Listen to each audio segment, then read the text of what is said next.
Estas son las desgarradoras imágenes que muestran el recrudecimiento de la crisis migratoria en la frontera. Mientras tanto, vámonos ahora a Tamaulipas. Allá un haitiano y un venezolano murieron ahogados este jueves. Dramáticas escenas en la frontera entre México y Estados Unidos. Que ya habían cambiado las leyes, que ya no nos iban a dejar pasar más. El gobierno mexicano ha admitido estar desbordado por la cantidad de migrantes que cruzan su territorio. En medio del llanto, forzada por sus padres, una adolescente se internó caminando al río Bravo.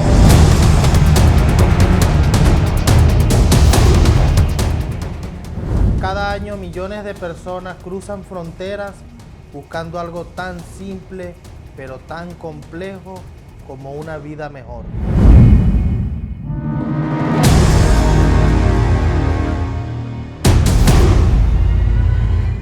Pero esta historia no comenzó hoy.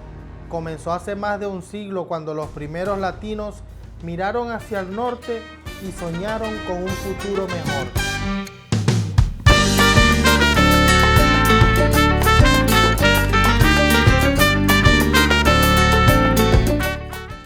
Este es el viaje de América Latina hacia Estados Unidos.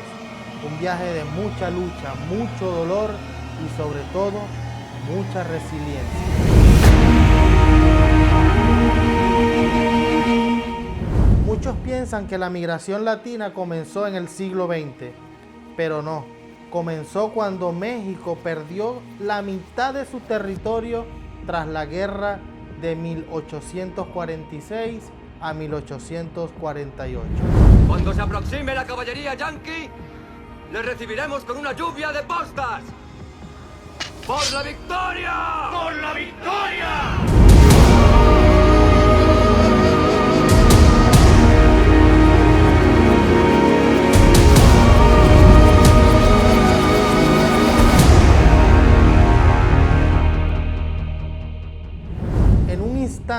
Cientos de miles de mexicanos se convirtieron en extranjeros sin haberse movido de sus casas.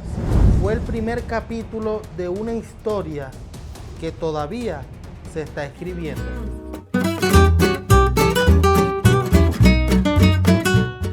A comienzos del siglo XX, Estados Unidos crecía sin freno. Fábricas, ferrocarriles, agricultura. El país necesitaba manos y esas manos empezaron a llegar desde México, el Caribe y Centroamérica. La Revolución Mexicana de 1910 provocó la primera gran ola migratoria. Familias escapando de la violencia y campesinos cruzando la frontera en busca de estabilidad laboral.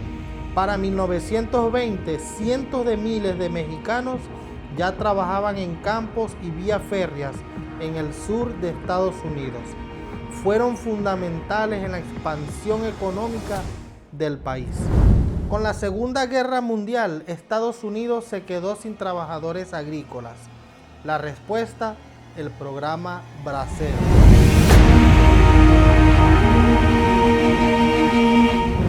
Más de 4 millones de trabajadores mexicanos fueron contratados legalmente para trabajar en campos estadounidenses. Fue una oportunidad, pero también una época de explotación y abuso. Les prometieron salarios justos, pero muchos vivían en barracas. Aún así, era más de lo que tenían en sus casas. El programa terminó en 1964, pero dejó un gran legado.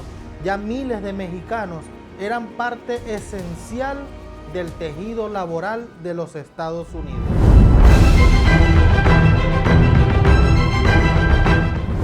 El triunfo de Fidel Castro en 1959 marcó el inicio del mayor éxodo cubano de la historia. Quien no tenga genes revolucionarios, quien no tenga sangre revolucionaria, no los queremos, no los necesitamos.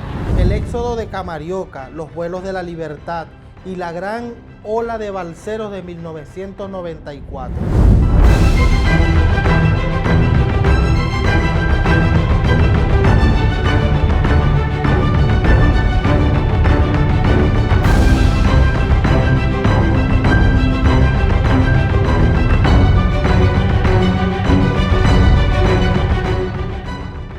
Para los cubanos, emigrar no era un sueño económico, era una gran urgencia política.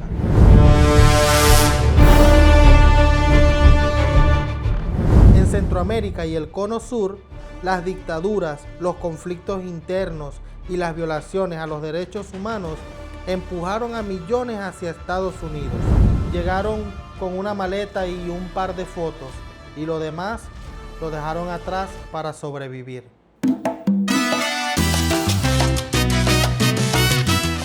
Hi, I'm Alex Dowd, Mayor of the City of Miami Beach, along with the Miami Beach City Commission. The film you're about to view documents Miami Beach's continuing reemergence through the eyes of prominent business leaders who are investing big dollars and high energy in our city's future.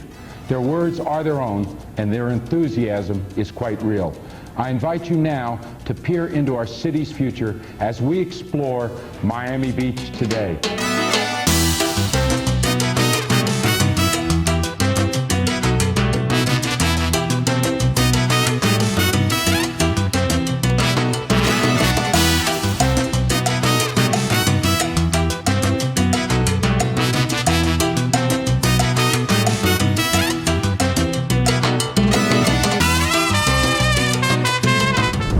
En los años 90, la migración comenzó a cambiar. Ya no eran solo crisis políticas. Los latinos migraban por oportunidades económicas. Para el año 2000, habían más de 35 millones de latinos en los Estados Unidos. Ya no eran inmigrantes, eran parte esencial del alma del país.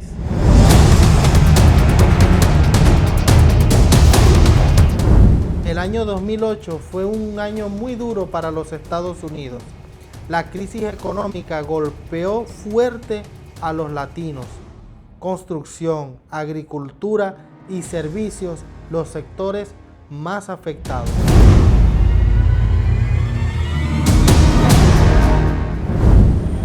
El puente Simón Bolívar se ha convertido en el símbolo del éxodo desde Venezuela, pero también en un rompecabezas para Colombia, que debe lidiar con una crisis humanitaria sin precedentes.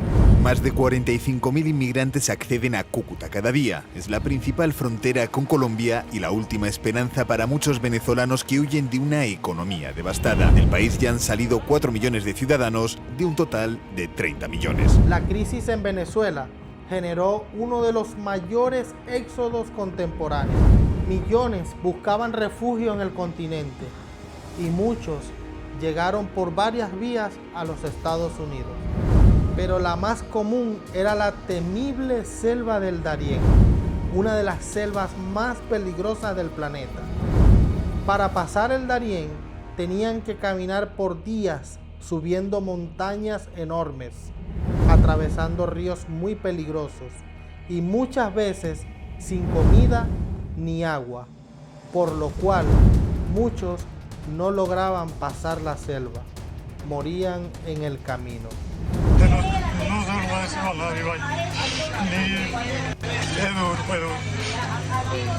Una familia se quedó atrás y tuvo que quedarse durmiendo en la selva porque no llegó al campamento, quedaron ahí atrapados.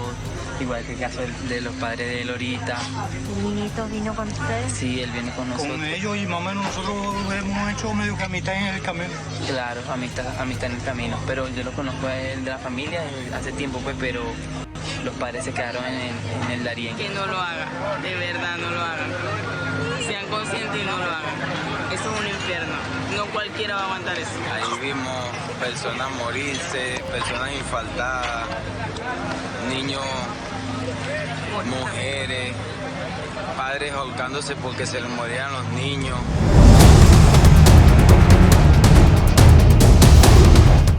La violencia, la pobreza y el crimen empujaron a miles de hondureños, salvadoreños y guatemaltecos hacia la frontera sur de los Estados Unidos, buscando un mejor futuro para ellos y para sus familias.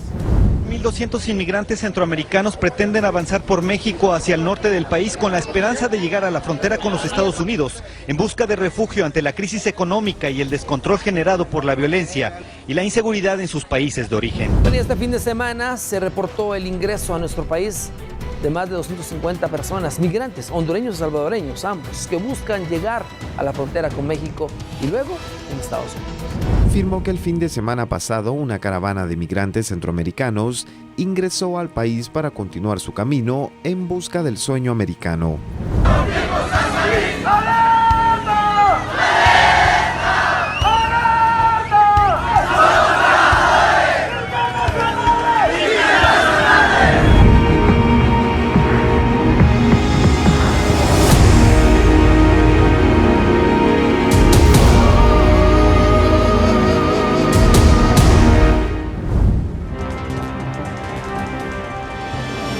Es la noticia del momento y EBTV la da para ustedes. Estados Unidos tiene un nuevo presidente. Se trata del candidato demócrata Joe Biden, que ya ha superado los 270 votos electorales necesarios para convertirse en el nuevo presidente de los Estados Unidos.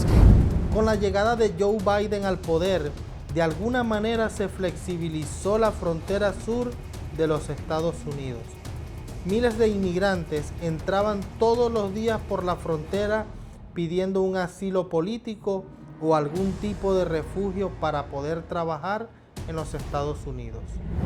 Al llegar a la frontera, estos inmigrantes se entregaban a las autoridades para ser procesados y posteriormente liberados dentro de los Estados Unidos.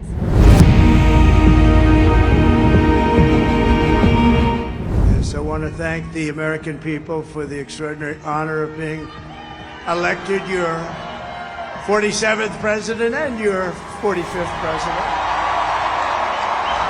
Con la llegada de Donald Trump al poder, todo esto terminó.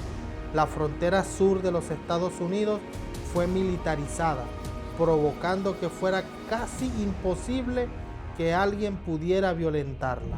Trump firmó una orden ejecutiva para suspender de manera inmediata la entrada de inmigrantes al territorio estadounidense.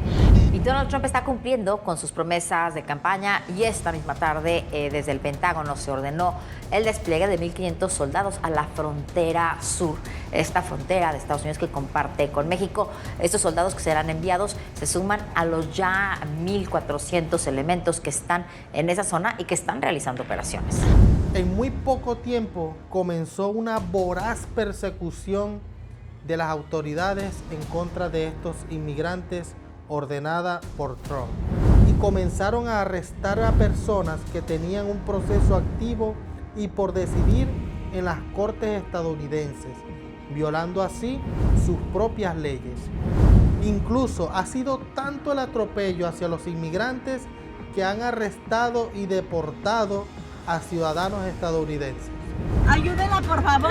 Ella es ciudadana. El otro contra Diana Vélez, a quien detuvieron a pesar de ser ciudadana estadounidense, solo porque pensaron que era latina e indocumentada. El único error es su color. Tengo una opinión muy fuerte sobre esto, sobre todo el tema de la inmigración. Tenemos familiares que trabajan duro, viven aquí y pagan sus cuentas, y ahora persiguen a gente inocente. A la fecha, son arrestados miles de inmigrantes en las calles de Estados Unidos, muchas veces cometiendo arbitrariedades en contra de personas que están residiendo legalmente en ese país.